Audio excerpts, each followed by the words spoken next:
Maayong adlaw katawhan sa Dios sa Archdiocese sa Ozamis sa ngalan sa atong talahuron nga Arsobispo Archbishop Martin Sarmiento Humawad Didi ug sa kahugpungan sa mga kaparian sa tibuok lokal nga simbahan dinhi sa Ozamis gikan dinhi sa Immaculada Concepcion Mission Station sa Concepcion Misamis Occidental kini usab si Father Jesse Langgam maghatod kaninyo sa pamalandong karong adlaw karon nga Sabado sa ikakauhaan og 8 nga semana sa ordinaryong panahon diya sa kalendaryo sa atong simbahan Oktubre 21, 2023.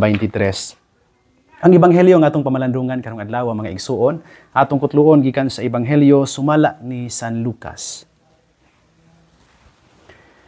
Si Jesus miingon sa iyang mga tinun-an, sultihan ko kamo, bisan kinsay magsugid atubangan sa katawhan nga siya akoa, mauusab ang buhaton kaniya sa anak sa tawo atubangan sa mga anghel sa Dios. Apan bisan kinsay maglimod atubangan sa katawhan nga siya akoa, gilimod usab siya sa anak sa tawo atubangan sa mga anghel sa Dios.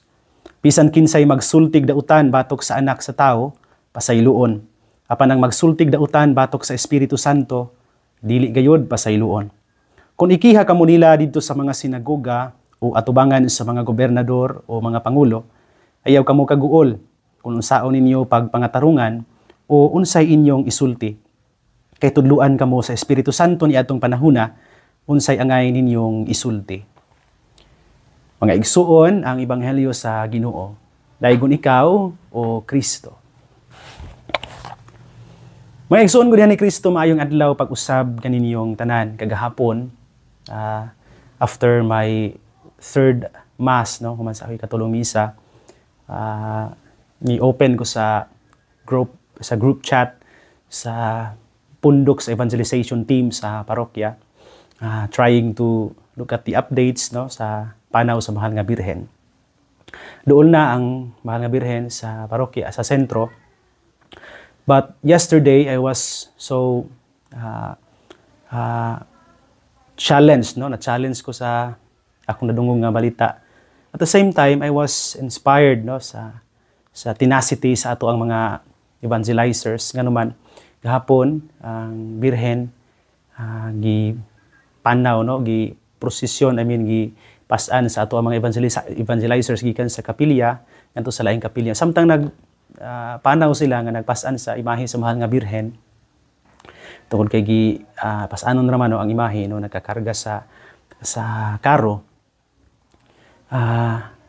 One of them told me no nga ikataw-an sila no sa uban nga mga laing tinuuhan nato no dili mga Katoliko while on the way no sa sa next nga chapel.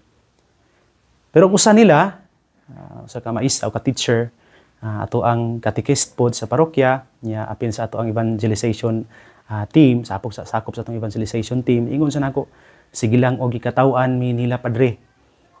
Ang amo ang pagtuo, wala man pod maparog. Nikatawan na lang pod mi og apil nila. Nikatawa mi nga gikataw-an mi nila, not knowing what they were doing, no? Muna iyang ipasabot. Ligon gihapon ang among pagtuo padre. Mo to ang nahitabo no kinato. I was kanang kabati ko og kaguol no ka subo nga ay mga tawo nga ingon ana og batasan no. Usa ka maayong buhat ilang bugal-bugalan og katawan. Usa ka maayong tiguha ilang hatagan og dili maayong kahulugan. Nag-uol ko no para sa akong mga kauban sa parokya, but at the same time I am very much inspired by the tenacity, the courage nga ilang gihuptan hinungdan nga nagpadayon no sa misyon ang sa panaw ang Mahal nga Birhen Santa Maria.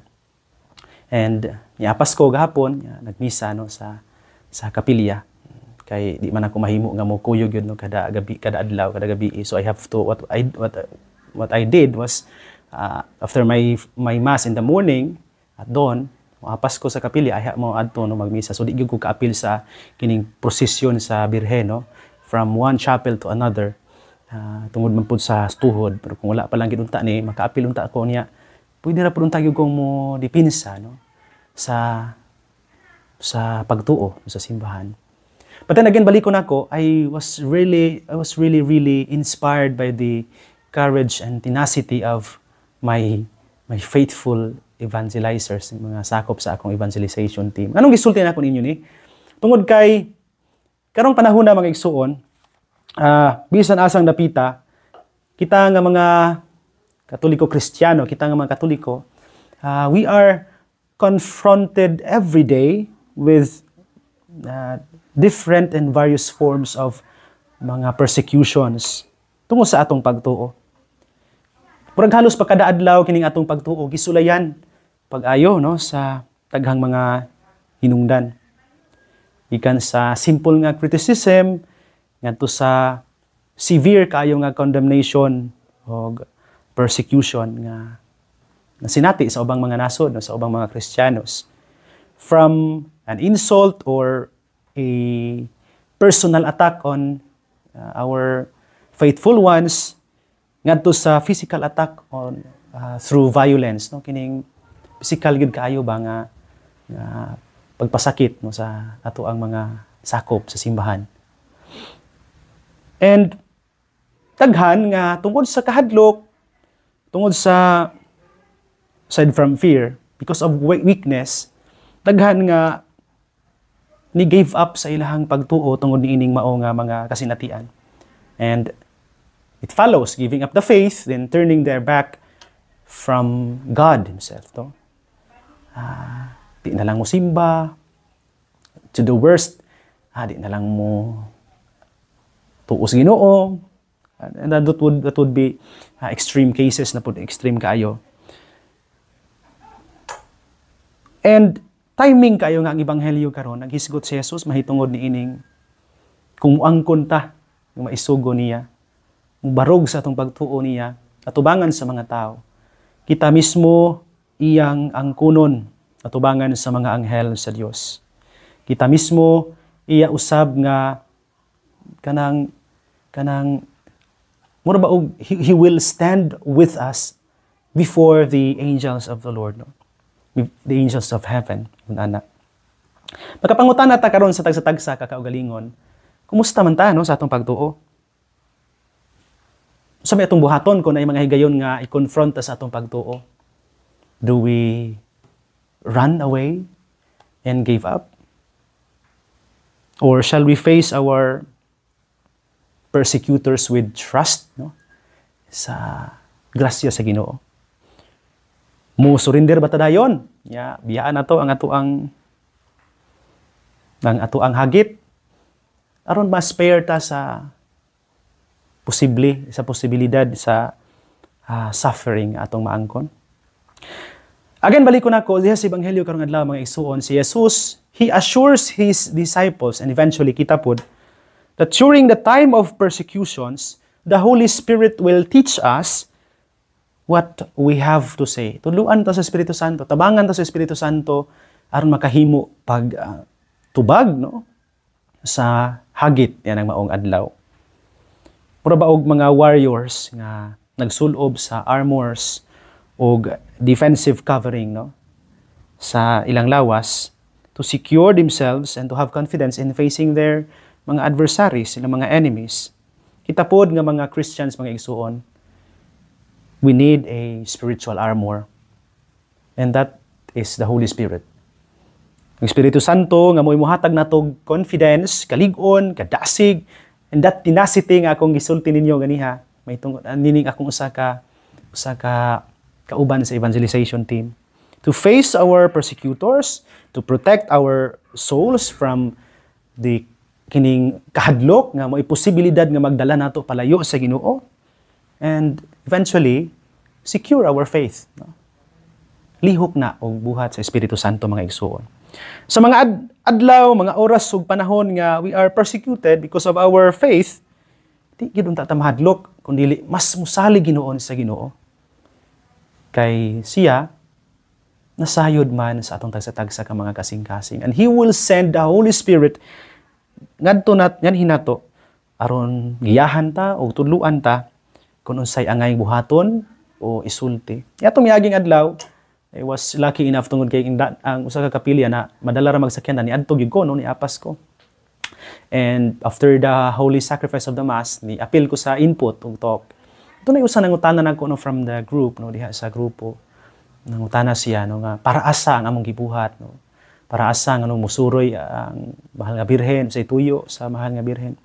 Then I kanang sana answered with kanang a smile on my face and with firm kanang understanding of the mission mao nga aron mapalapnag no ang pagtuo labi na ni adtong katong kapilyaha atong kapilyaha ang walay katong nga baryo ang walay kapilya pa no nya ako together with the parish is trying to build up a plan nga maghimo tag kapilya ngadto no. Nangita nami karon og lote no. Posible natong tukuran og kapilya para nila. Then ingon sa nako, ya Father, daghan ra ba ka puros ra ba mga laig tinuhan? There are 7 denominations ining kapilyaan ning baryo ha. Makaya ka nimo no. Madala ning maong katilingban nga to sa simbahang Katoliko. Niingon ko niya, dili man ni ako ang kanang sana paningkamot lang. Brad, inan ako siya. Iya man ni sa Espiritu Santo. And if the Holy Spirit says so nga ako ning himuon, then I will do it. And if it's His will, then siya na ang mulihok sa tagsa-tagsa ka mga kasing-kasing dinhi naminaw aron nga katukod ta nang maong tuyo dinhi ingon ko nila. And ingon sila nako no, usa ka kapitan sa laing kapilya pod nga nihatod og uban sa Father, mubalik niyo diri Father kay mahadlok mi para ninyo. Mura ba og kanang murag hadlukan kaayong lugar no. Ibasik unsaon mo dinhi sa ubang mga tinuuhan. Ingon ko nila, sige lang no, okay po kayo mga nimo aron bibot taon niya. Pero it's not necessarily nga gipaan himo nako tungod kinahadlok ko, unahadlok mi. Well, there is fear, but we trust and have our confidence, place our confidence on the Holy Spirit, sa Espiritu Santo nga mao'y nagpaglig-on o pagdasig. And I really kanang nakita gyud nako nang maong lihok sa Espiritu Santo. Tiyaw mo kato ba nga sinatian lagi gahapon no, about atong ikatawan sila. Pero matod pa ni atong katekista. Father, wala ikatawan mi. Pero we have within us our firm faith. Lig-on ang among pagtuo, wala may matayog. Ningatawa po mig balos nila. Knowing full well sa sayop nga ilang gihimo. Murag inana na lang ang ilang gibuhat. So if we are confronted with our persecutors, with many sufferings sa kinabuhi, with many times also nga hagiton ta sa kahadlok, no, hagiton ta sa kaluya, weakness, no. Ayaw gyud kalimot nga sangpiton ang Dios. Aron ipadalangan hiniya nato ang Espiritu Santo. And I hope mga igsoon, my dear brothers and sisters, sa mga higayon nga daw tayugon ta, uyugon ta sa mga pagsulay,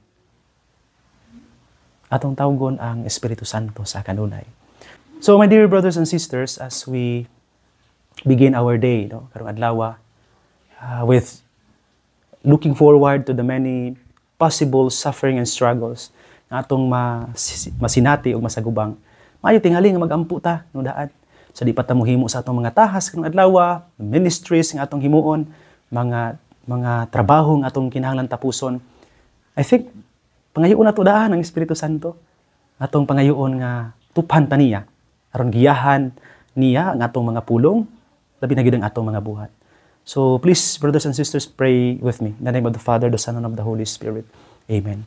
Come, Holy Spirit, fill the hearts of the faithful, enkindle in them the fire of your love, and send forth your Spirit, and you shall renew the face of the earth. Amen. In the name of the Father, the Son, and of the Holy Spirit. Amen. Mga igsoon na lang kukutob, pasadili pa na ako tapuson kining pamalandong, tuguti una ako sa pagtunol sa akong greetings. Sa tanan nga karong adlaw, nagsunod din hinini atong programa. Akong greetings, unang-una, sa mga suki natong tigpaminaw, diha sa social media platforms nato, labi na gyud diha sa Facebook o sa YouTube. Salamat kay ninyo diha. Labi na diha sa YouTube, salamat kaayo kang Gary Viniano, akong igagaw, akong cousin nasa Manila, kang Andres Acaso Jr., kang Jovi Badiang, diha sa Cantilan, Surigao del Sur, no? Kang Maricon Garion and family, kang Sir Imo Nelson Limpahan and family, salamat, no? Kang Alfredo Patriarca, kang Elira Misty Fernandez and family, kang Mamnida Munoz and family, kang Ma'am Cheryl Canda and family, kang Ma'am Dulce Carmelo and family, salamat kayo. Kang Pariundo Arivalo and family, salamat, no? Kang Ma'am Julie Usabia and family, salamat kaayo. Sa mga naminaw nato diha sa Facebook, no? Salamat usab kaayo ninyo, no? Kang Ma'am Elisa Julius Bungabong and family, kang Kuya Antonio Gati Allen Go and family, salamat. Kang Ati Cheche Yap and family, kang Kuya Kuya Sir Ryan Gati Anging Oliveros and family, salamat kaayo ninyo. Sa pamilya Alumbro, Abing, Estreliada, ikaw, Pao, Duhay Lungsod, Dominguez family, Yamuta family, sa pamilya Vinia, no? Salamat kayo sa mga kapariantihan, salamat kaayo ninyo. Sa mga nagsunod nato diha sa nagadaiyang mga dapit, no? Diha sa Pamalandong, diha sa ato ang social media platform sa Facebook. Salamat kay kang Ma'am Mea Aligrado and family, salamat kaayo, no? Kang Ma'am Gabriela Acailar, Ma'am Irene Palgan, kang Sir Joel Aclao, kang Marife Julian Ladion, kang Naniwaning ug kang Delma ug Adela Bacod, kang Ma'am Helena Acompañado, Ma'am Evelyn de Gracia, kang Don Miguel Nunez, no? Salamat kaayo. Nganha pug kang Jandi, no? Dilara sa asawa o si Kesha o sila mga anak, no? Si Zeya o si Zach, no? Good morning yo diha mga taga Clarino, salamat kaayo.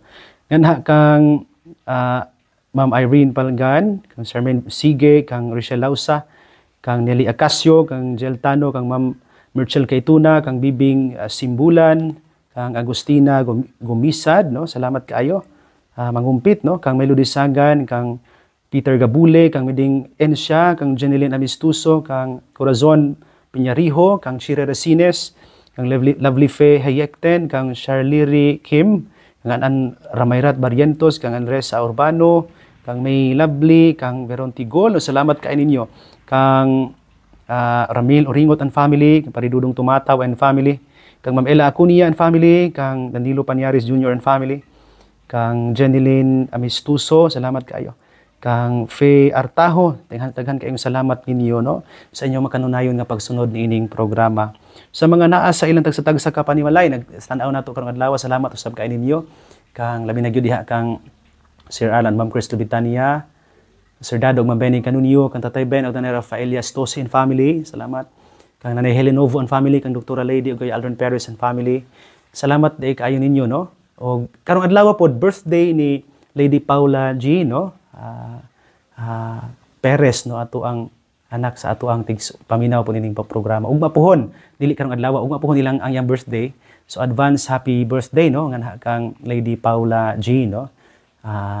Atong tigpaminaw po, no? Malipay ni siya, bata pa ni pero malipay ni siya makadungog sa iyang ngalan, panahon sa pamalando. Salamat kaayo sa pamilya kong kanang Nanay Ansi Sapero, kang Rodel ug Emma Alamilio, salamat, no?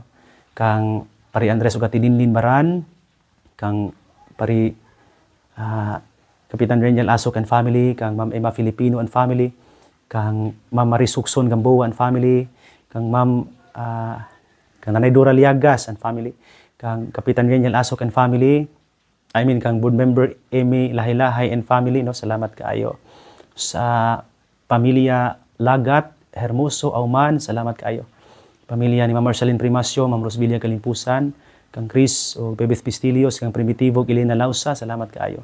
Kang Ma'am Emma Tuba and family, kang Kuya Richard Bation and family, kang Nanay Rosie Maghanoy, no? Sa pamilya Alfaro Cañete, good morning. Kang Nanay Grace Ann Pang-an, salamat. Kang Kuya Sani Catemarites Ominal, kang Ma'am Janice Sinilong, no? Salamat. Kang Titunik o Mami Nimfa Sitaka, salamat kaayo. Kang Jose Igay Jr. and family, kang Kuya Luloy Lumakad and family, salamat kaayo ninyo, no? Sa tanan nga nagsunod ining programa, kaniyang tanan daghan kaayong salamat. Karong usab adlaw mga igsoon atong itimbayaon, no? Si Father Mario Magkanam, ang Padre Cura sa parokya ni Santa Teresita sa Bañadero. Karong adlaw ang iyahang sacerdotal ordination anniversary. No? Happy anniversary mo, Father Mario, no? Salamat sa panagsuon, no? Migo mi ani niya gyud, no? Kanang naduulan, kaayo nga pari. Kanang simple pud kaayo nga pari. Salamat kay Father Mario. Akong greetings o pag-ampo alang nimo no ining imong pagsaulog sa imong anibersaryo karong adlaw. Ako pud nga greetings, no, karong adlaw sa mga sakop sa evangelization team, no. Ako nalipay kayo sa ilahang paningkamot no tinguha. Himong katabang nako sa misyon sa parokya. Salamat kaayo ninyo gyud no. Doon natay 25 ka mga members sa evangelization team sa parokya no. Pamilya Gayola, pamilya Hinutan, Aranas no. Salamat kaayo. Pamilya Lumbay, Tormis no. Pamilya Sincuniege no. Salamat kaayo. Kani sila no mga forerunners ginato na ining maong grupo. Salamat kaayo kang seminaryan Edgar Kagati no. Pagampo po nga mobalik sa seminaryo. Naasya din hikaron no on regency niya. Tabang po siya nako din sa parokya. So ninyo tanan daghan kaayong salamat no sa inyong kanunay nga pagpaningkamot para sa simbahan. Mga igsuon din hinalang kukuto bayog kalimot. Pulong sa Dios ang ayan gayud nga pamation, pamalandungan ug paningkamutan nga mapuy-an. Bulahan ang tawo nga naningkamot magpuyo sa pulong ni Jesus sama siya sa kakahoy nga gitanom daplin sa sapa. Kansang mga dahon bisan kunting init dili gayud malaya. Timpo sa ting bunga muhatag usab sa kanunay maayong bunga. Igsuon ugma na usab man sa panabang ug pangamas atong mahal nga inahan si Santa Maria, atong gitawag mga misa misno ug ang Birhen sa kuta ang Dios sa kanunay magapanalangin unta kaninyo. Sa ngalan sa Amahan ug sa Anak ug sa Espiritu Santo. Amen. Magamping ug magampo kanunay igsuon.